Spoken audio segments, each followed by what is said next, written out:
Salamünaleyküm, hər vaxtınız xeyir. Şuşaya gedirəm, apara bilərsin məni? Bəli, aparırım.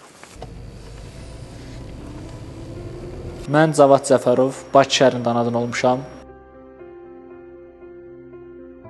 Əslən Xocalı şəhərindənik. Ailəm 1992-ci ildə Xocalı faciəsindən sonra öz doğma torpaqlarımızdan məcburi köçkün düşüb. Bütün uşaqlığım Qarabağ hekayələrini dinləməklə keçib. Mənim dostla ilk tanışdığım 2019-cu ildə 2 saylı Bakı Dost Mərkəzində könüllü fəaliyyət ilə olmuşdur.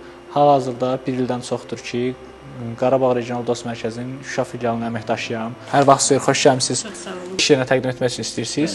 Qeyd olunan ərizən kodunu yazarsınız zəhmət olmasa. Vətəndaşların sosial təminatının gücləndirilməsi, məşğulluq, pensiya, müavinət sahələrində olan suallarının qanunvericilik səviyyəsində cavablandırılması əsas xidmətlərimizdən biridir.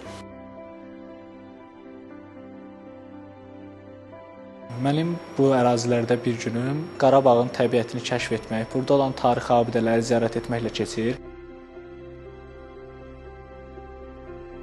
Xocalı şəhərinə tez-tez gedirəm. Orada olan öz dədə-baba yurdumuzu ziyarət edirəm. Azad edilmiş bu torpaqlarda vətəndaşlara xidmət göstərmək mənim üçün əvəzolunmaz bir hissdir.